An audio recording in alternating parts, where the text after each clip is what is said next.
So hello everyone, welcome back to the channel. सब बच्चे लोग, आपके काजल मैम स्वागत करती है आप सभी का आपके अपने इस चैनल के ऊपर। सो बच्चों, आज हम लोग अपनी बिजनेस स्टडीज की क्लास में, जैसे कि आप सभी जानते हैं, हम लोग पढ़ रहे हैं चैप्टर नंबर 6 स्टाफिंग, तो उसी को कंटिन्यू करने वाले हैं।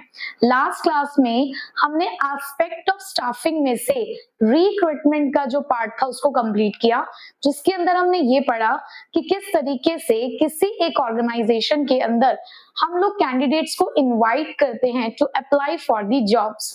जब हमने स्टाफिंग प्रोसेस पढ़ी थी तो उसी के अंदर हमने ये रिक्रूटमेंट का पॉइंट पढ़ा था, जो था उसका सेकंड स्टेप। अब सेकंड स्टेप के बाद आपने क्या पढ़ा था? सिलेक्शन। आपने अपने यहाँ पे कैंडिडेट्स को इनवाइट तो कर लिया है, आपने उनको बता दिया है कि आइए और हमारे यहाँ पे जॉब्स के लिए अप्लाई करिए, बट अब बारी आती है उन्हें वो जॉब सौंपने की, विच मीन्स कि आज हम पढ़ेंगे सिलेक्शन के बारे में कि हमारे पास जो इतने सारे सोर्सेस थे रिक्रूटमेंट के, जिसमें कुछ थे इंटरनल सोर्सेस, तो जो एक्सटर्नल सोर्सेस थे, जो बाहर वाले लोग थे, क्योंकि उनको हम अब तक नहीं जानते हैं, तो उन लोगों को सिलेक्ट करने के लिए हमारे पास एक प्रॉपर प्रोसीजर होता है, एक प्रॉपर प्रोसेस होती है जो हमें फॉलो करनी पड़ती है। तो चलिए आज उसी सिलेक्शन प्रोसेस के बारे में पढ़ते हैं। तो फटाफट से ले आइए अपना रजिस्टर, पेन और अपनी बुक, और फिर हम स्टार्ट करते हैं आज की क्लास। सो बच्चों, रिक्रूटमेंट के बाद अब बारी आती है कैंडिडेट्स को सिलेक्ट करने की। तो कैंडिडेट के सिलेक्शन के लिए हमारे पास एक पूरी सिलेक्शन प्रोसेस, जिसको आप step by step he use करते हैं। तो यहाँ पर भी आप जो सीक्वेंस है वो चेंज नहीं करेंगे, ठीक है बच्चे। सो यहाँ पर सिलेक्शन प्रोसेस के अंदर हमें पढ़ने हैं total number of 8 steps. So number 1 step is preliminary screening. Number 2 is selection test. Number 3 is employment interview. Number 4 is reference and background checks. Number 5 is selection decision. Number 6 is medical examination. Number 7 job offer, and number 8 is contract of employment. तो देखा जाए तो ये हमारे लिए उस company में enter करने की कुछ सीढ़ियां हैं, कुछ पड़ाव हैं जिन्हें हमें पार करना पड़ता है, तब जाके हम उस कंपनी के एम्प्लॉय कहलाते हैं। तो स्टार्ट करते हैं सबसे पहले पॉइंट के साथ, which is preliminary screening. Preliminary screening को अगर मैं बहुत ही सिंपल लैंग्वेज में आपको बोलूं तो इसे बोलते हैं छटाई, यानी कि छटनी करना। अब छटनी क्यों की जा रही है? आपको याद है, मैंने जब आपको एक्सटर्नल सोर्स ऑफ रिक्रूटमेंट पढ़ाया था तो उसमें एक था एडवर्टाइजमेंट, और भी बहुत सारे हमारे पास वहां पे सोर्सेस थे। तो वहां हमने ये पढ़ा कि हमारे पास जब हम कहीं पे भी अपने यहाँ की वेकेंट पोजीशन के लिए एडवर्टाइज करते हैं तो बहुत सारी एप्लीकेशंस हमारे पास आ जाती हैं, चाहे हमारे यहाँ जो वैकेंसीज हो वो 2 या 3 पोजीशंस के लिए हो, बट उसके लिए जो रिस्पॉन्सेज होते हैं वो बहुत सारे होते हैं। अब ऐसे में हम सबको तो नहीं बुलाते हैं। अगर 2 से 3 वैकेंसीज है हमारे पास और उसके लिए हमारे पास 200 से 300 एप्लीकेशंस आ चुकी हैं, तो सभी को नहीं बुलाया जाता है। तो यहाँ पर हम करते हैं छटाई। अब होता क्या है कि सपोज करो हमारे यहाँ जो वैकेंसीज वेकेंट थी उसके लिए हमने कुछ एलिजिबिलिटीज लिखी थी कि आप एक पोस्ट ग्रेजुएट हो और आपके पास 3 इयर्स का एक्सपीरियंस हो, या जब हमने ये बोला कि आप एक मैनेजर की जॉब के लिए अप्लाई कर रहे हैं तो आप MBA क्वालिफाइड पर्सन हो। बट आपको लगता है कि इन्हीं सारी स्पेसिफिकेशन के साथ ही हमारे पास एप्लीकेशंस आई हों? नहीं, कुछ ऐसी एप्लीकेशंस भी आई होंगी जहां पर हमने जो क्वालिफिकेशन एलिजिबिलिटी दी कि आप पोस्ट ग्रेजुएट हो, आप MBA क्वालिफाइड हो, तो ऐसा भी हो सकता है कि कुछ बैचलर्स करने वाले लोगों ने भी यहाँ पर एप्लीकेशन सबमिट की हो। हमने का एक्सपीरियंस होना चाहिए आपके पास 2 से 3 इयर्स का, बट ऐसा भी हो सकता है कि कुछ फ्रेशर्स लोगों ने भी अप्लाई कर रखा हो। तो ऐसे में हमारी जो यहाँ पे रिक्वायरमेंट थी, जितनी भी ऐसी एप्लीकेशंस होंगी जो हमारी रिक्वायरमेंट को फुलफिल नहीं करती होंगी, हम उन एप्लीकेशंस को उठाकर साइड में रख देंगे, यानी कि हम उनमें से छांट कर रख देंगे साइड में उन एप्लीकेशंस को जो हमारे लिए अनफिट है और अनक्वालिफाइड जॉब सीकर्स हैं। तो प्रीलिमिनरी स्क्रीनिंग, प्रीलिमिनरी का मतलब होता है पहली, स्क्रीनिंग मतलब होता है जांच, कि आप पहली जांच कर रहे हो उन सभी एप्लीकेशन फॉर्म की, जो भी उसके ऊपर इंफॉर्मेशन प्रोवाइडेड है और आपकी जो रिक्वायरमेंट है उसको मैच करती हुई जो एप्लीकेशंस आपको मिल रही हैं आप उन्हें एक तरफ रख रहे हो, और जो अनफिट और अनक्वालिफाइड आपको एप्लीकेशंस लग रही हैं as per your job vacancy आप उन्हें एक साइड रख दो। तो देखिए बच्चे, प्रीलिमिनरी स्क्रीनिंग में हम क्या करते हैं, we eliminate the unqualified and unfit job seekers based on the information supplied in application form. क्योंकि जब भी बड़ी बड़ी कंपनीज के अंदर इस तरीके से रिक्रूटमेंट स्टार्ट होता है तो उस टाइम पे आपको एक एप्लीकेशन फॉर्म फिल करना ही पड़ता है, ठीक है। जब आप प्रीलिमिनरी स्क्रीनिंग के इस स्टेप को, इस पड़ाव को पार कर जाते हो, आपने फर्स्ट स्टेप क्लियर कर लिया, आपकी एप्लीकेशन सिलेक्ट हो चुकी है to move forward to the next step, तो उसके बाद आपको पता है क्या होता है, उसके बाद आपकी होती है पिटाई। हाँ, पहला स्टेप जो क्लियर करेगा फिर उसकी पिटाई होगी, और आपको पता है वो पिटाई कैसे होती है, सिलेक्शन टेस्ट से। अब जहां टेस्ट होता है वहां पिटाई तो होनी बनती है ना। तो बच्चों देखो जरा, सिलेक्शन टेस्ट, अब जब एप्लीकेशन को सिलेक्ट कर लिया गया है तो जिन लोगों की एप्लीकेशन को सिलेक्ट किया जाता है अब होते हैं उनके कुछ सिलेक्शन टेस्ट। तो ये जो टेस्ट होते हैं ये एम्प्लॉयमेंट के अंदर एक ऐसा मैकेनिज्म है जिसके थ्रू हम यहाँ पर मेजर कर रहे हैं certain characteristics of an individual, which means कि हम अपने इंडिविजुअल के बारे में, जिस भी कैंडिडेट को हम सिलेक्ट करना चाहते हैं, हम कुछ इंफॉर्मेशन लेना चाहते हैं उसके बारे में कि ये जो सारी बातें इस एप्लीकेशन फॉर्म पर लिखी हुई हैं ये सही भी है या नहीं है। तो इन सारी चीजों को जानने के लिए हम उनके लेते हैं टेस्ट, और इन टेस्ट को 5 कैटेगरीज में डिवाइड किया गया है, और ये 5 कैटेगरीज ही तुम्हारी करने वाले हैं जम के पिटाई। सो देखो बच्चे, ये 5 हमारे पास जो सिलेक्शन टेस्ट हैं वो है, number 1 is P stands for personality test, I stands for intelligent test, T stands for trait test, A stands for aptitude test and the again I stands for interest test। अब ये test check क्या करते हैं, सबसे पहला है आपका personality test. ये टेस्ट चेक करता है the overall personality of an individual. अब किसी भी व्यक्ति की पर्सनालिटी को कैसे चेक किया जाता है, किसी भी व्यक्ति की पर्सनालिटी को चेक किया जाता है उसके इमोशंस, उसके वैल्यू सिस्टम, उसके रिएक्शन और उसके मैच्योरिटी लेवल से। देखो अब यहाँ पे कुछ इस तरीके के क्वेश्चन पूछे जाते हैं जो सिचुएशन बेस्ड होते हैं। जैसे कि आपके सामने एक सिचुएशन रखी जाएगी कि आपके ऑर्गेनाइजेशन में कोई एक प्रॉब्लम अराइज हुई कि क्रेडिटर्स जो हैं वो रॉ मटेरियल नहीं सप्लाई कर रहे हैं टाइम से, या फिर किसी और तरीके की प्रॉब्लम आपके सामने रखी गई एक क्वेश्चन के थ्रू, एक केस स्टडी के थ्रू। अब वहां पे 4 ऑप्शन होंगे कि आप इस सिचुएशन में क्या करेंगे। तो 3 उन्होंने अलग अलग ऑल्टरनेटिव दे रखे होंगे और 4th ऑल्टरनेटिव हो सकता है कि आप उस प्रॉब्लम से बचने की कोशिश करेंगे। तो आप जो भी 4 पॉइंट में से आंसर अपना टिक करेंगे तो वो ये बताएगा हमें कि आप किस तरीके से रिएक्ट करते हैं किसी भी सिचुएशन के अंदर, आपका मैच्योरिटी लेवल कैसा है। तो आपकी पर्सनालिटी को चेक करने के लिए यहाँ पर बहुत सारे आपसे डिफरेंट टाइप्स ऑफ क्वेश्चंस पूछे जा सकते हैं कि आप किसी भी सिचुएशन में कैसे रिएक्ट करते हो। आप प्रॉब्लम से भागने की कोशिश करते हो, जरा सा अगर आपको डांट दिया तो आप एकदम से रो पड़ते हो, या आपके अंदर खुद के वैल्यू सिस्टम्स, मॉरल वैल्यूज आपके क्या है कि अगर कभी आपके बॉस ने आपको जमकर डांट दिया आपकी किसी गलती के ऊपर तो आप उसे पलट के जवाब दे देते हो, सीधे रेजिग्नेशन लेटर दे देते हो। तो कुछ इसी तरीके की चीजों को चेक करने के लिए लिया जाता है पर्सनालिटी टेस्ट। उसके बाद सेकेंड नंबर ऑफ टेस्ट है इंटेलिजेंट टेस्ट। अब इंटेलिजेंस टेस्ट किस तरीके से चेक किया जाता होगा, आपके आईक्यू लेवल को देखकर। और आईक्यू की फुल फॉर्म क्या होती है बच्चे, इंटेलिजेंस क्वेश्चन। तो इंटेलिजेंस टेस्ट आपके आईक्यू लेवल को ही चेक करेगा। ये चेक करता है कि एक पर्सन की कितनी एबिलिटीज है of learning, making the decision and judgments. क्योंकि जब आप किसी कंपनी को ज्वाइन करेंगे तो आपको वहां पे कुछ कुछ चीजों को सीखना भी होगा, आपको बहुत सारे डिसीजंस भी लेने होंगे, बहुत सारे जजमेंट्स भी करने होंगे। तो क्या आपकी एबिलिटीज है कि आप ये सारे काम कर सकते हो, तो उसको चेक करने के लिए हम आपका इंटेलिजेंट टेस्ट लेंगे। Number 3 is trait test. अब ट्रेट टेस्ट क्या चेक करता है, तुमने यहाँ पर अपने एप्लीकेशन फॉर्म में लिखा कि yes you are MBA qualified person, और वो एमबीए क्वालिफाइड आप कैसे हुए, वही किसी प्राइवेट यूनिवर्सिटी से। आपको पता है ना कुछ कुछ यूनिवर्सिटी से आपको डिग्रीज मिल जाती हैं ऐसे ही। तो वहीं से ही आपने क्या किया, अपनी एक डिग्री आपने ले ली, आपने कभी एग्जाम तक नहीं दिया, और दिया भी था तो थोड़ी सी झोलमोल करके दिया था।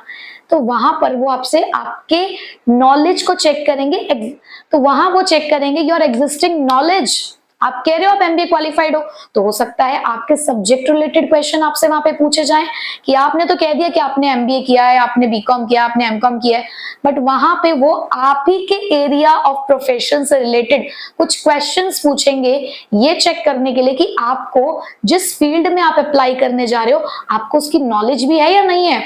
सो trade test test the existing skills and the level of knowledge or proficiency in the area of profession, which means कि जिस प्रोफेशन में आप एंटर करने जा रहे हो आपको उसकी नॉलेज भी है या नहीं है, तो ये चेक करेगा आपकी एग्जिस्टिंग स्किल्स को। उसके बाद एप्टीट्यूड टेस्ट।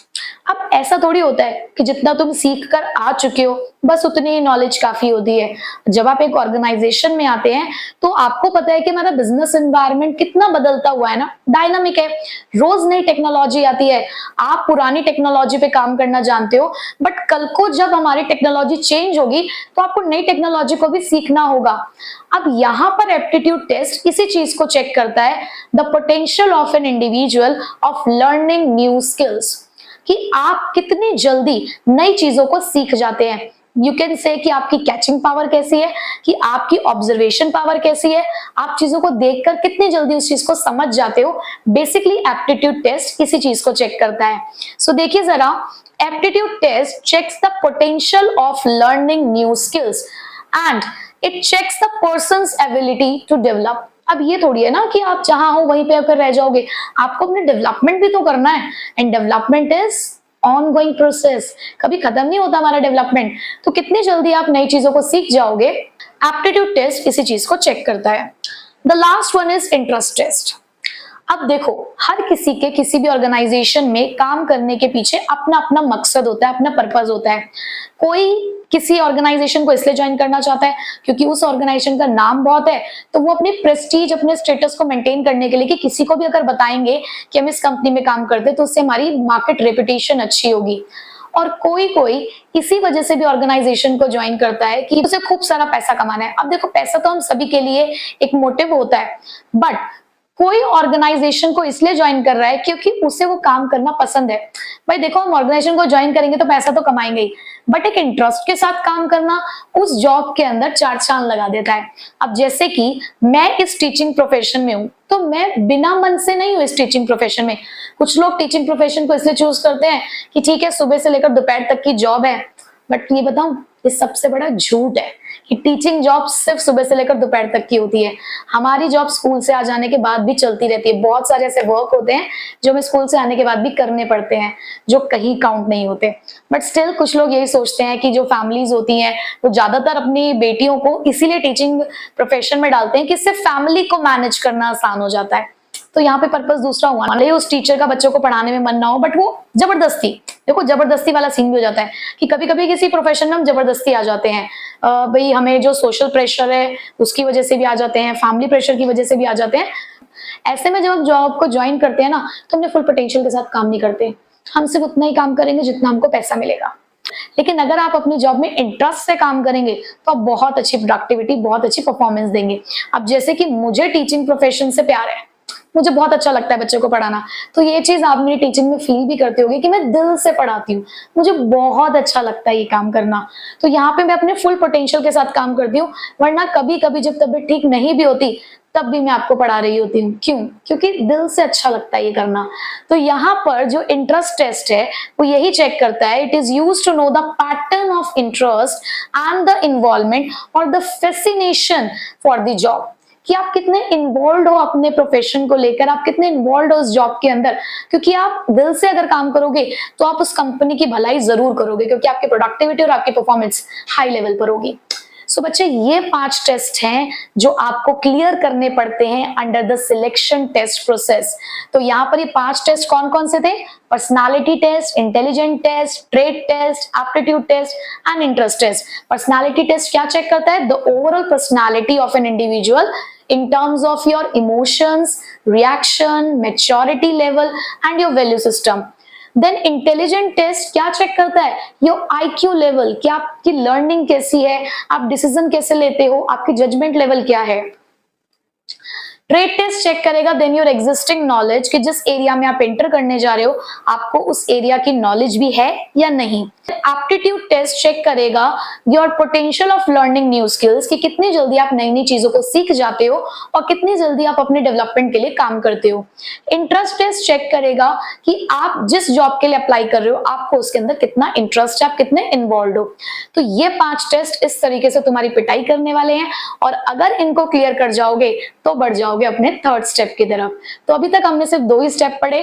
पहला स्टेप था प्रीलिमिनरी स्क्रीनिंग, जिसके अंदर हमने जो एक्स्ट्रा हमारे पास एप्लीकेशन थी जो हमारे लिए सुटेबल नहीं थी उन्हें हमने हटा दिया, हमने छटनी कर दी।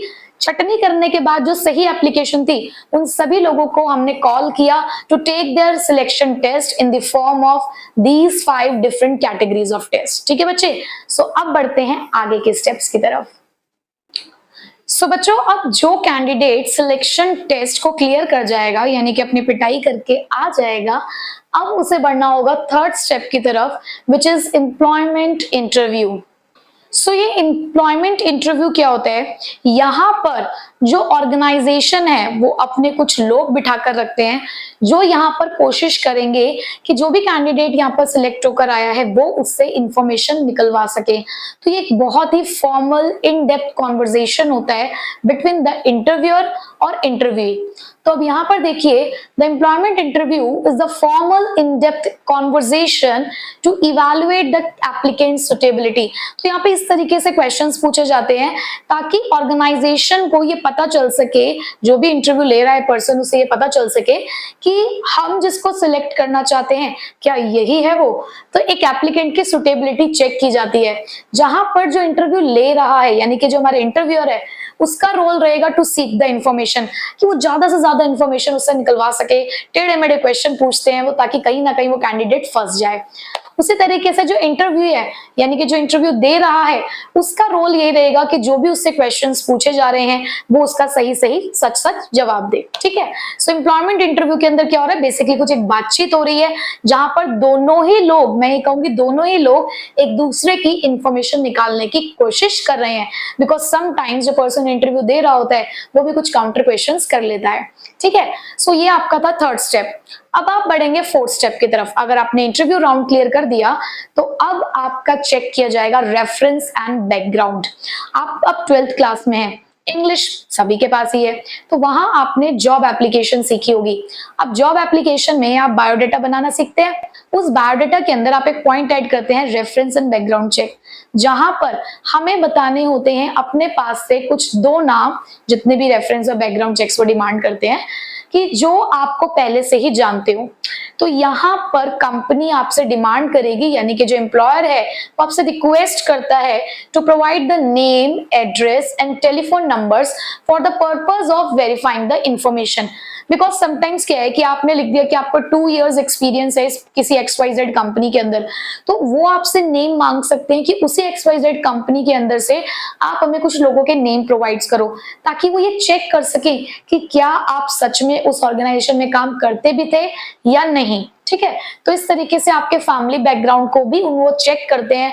वो आपसे पूछते हैं कि आपके घर में कितने लोग हैं, ये बातें इंटरव्यू में भी पूछी जाती हैं, कितने लोग हैं, कौन क्या क्या करता है, तो इस तरीके के क्वेश्चंस पूछे जाते हैं।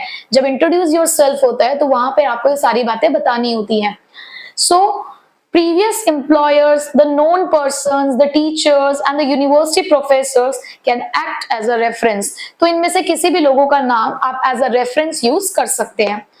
तो जब ऑर्गेनाइजेशन सेटिस्फाई हो जाएगी आपके रेफरेंस और बैकग्राउंड चेक से, तो आप बढ़ेंगे नेक्स्ट स्टेप की तरफ, यानी कि सिलेक्शन डिसीजन। यही है वो घड़ी जिसका आपको इंतजार था, है ना। तो यहाँ पे लिया जाता है फाइनल डिसीजन, और फाइनल डिसीजन लिया जाएगा उन लोगों के लिए जिन्होंने टेस्ट अच्छे से क्लियर करे, जिनका इंटरव्यू अच्छे से हुआ, जिनके रेफरेंस और बैकग्राउंड चेक से भी आप सेटिस्फाई हो गए, तो उनके लिए आप सिलेक्शन डिसीजन यानी कि फाइनल डिसीजन आप लेंगे। अब यहाँ पर जो कंसर्न मैनेजर होता है, मतलब जो इस पूरी प्रोसेस में इन्वॉल्व होता है, जनरली उसी के जो व्यू पॉइंट्स होते हैं, उसी के जो ओपिनियंस होते हैं, उसे कंसिडर किया जाता है। बिकॉज जो भी सिलेक्टेड कैंडिडेट होगा उसकी परफॉर्मेंस कैसी रहेगी आगे जाकर, उसके लिए वही मैनेजर रिस्पॉन्सिबल होगा। तो बहुत सोच समझ के वो मैनेजर उस डिसीजन को लेता है। उसके सामने बहुत सारे ऑप्शंस होंगे, भाई हो सकता है कि एक ही वैकेंसी थी लेकिन कम से कम 5 लोगों ने इन सभी हर्डल्स को क्लियर किया, तो उन पांचों में से भी बेस्ट को सिलेक्ट करना, अब ये डिसीजन उसके हाथ में है। अब याद है जब हमने स्टाफिंग प्रोसेस पढ़ी थी तो सिलेक्शन के 2 ऑब्जेक्टिव थे, to select the best among available, हमारे पास जितने भी ऑप्शंस अवेलेबल हैं उसमें से हमें बेस्ट को चूज करना है, और to ensure the prestige of the candidate selected should be maintain. तो हमें ये भी ध्यान रखना है कि जिस भी इंप्लॉय को हम सिलेक्ट करने जा रहे हैं, जिस भी कैंडिडेट का सिलेक्शन हो रहा है, हम उसकी प्रेस्टीज को भी मेंटेन रखें। तो यहाँ पर बहुत इंपॉर्टेंट स्टेप है जहां पर सिलेक्शन डिसीजन लिया जाता है। उसके बाद अब अगर आप सिलेक्ट हो गए हैं तो कुछ जॉब्स के अंदर आपको मेडिकल एग्जामिनेशन भी देना होता है। बच्चे जितने भी हम लोग स्टेप्स पढ़ रहे हैं, जरूरी नहीं है हर ऑर्गेनाइजेशन के अंदर सारे ही स्टेप्स फॉलो होते हों, ये कुछ जनरल स्टेप्स हैं जो फॉलो किए जाते हैं, ठीक है। तो कुछ जॉब्स ऐसी होती हैं जो मेडिकल एग्जामिनेशन डिमांड करती हैं, हमें लेना पड़ता है मेडिकल एग्जामिनेशन। तो जितने भी आप हाई प्रोफाइल्स ऑर्गेनाइजेशंस देखेंगे उसमें तो ये सारे स्टेप्स ही परफॉर्म किए जाते हैं। सो मेडिकल एग्जामिनेशन के अंदर क्या होता है, तो सिलेक्शन डिसीजन के बाद बट जॉब ऑफर से पहले हम आपका लेंगे एक मेडिकल एग्जामिनेशन।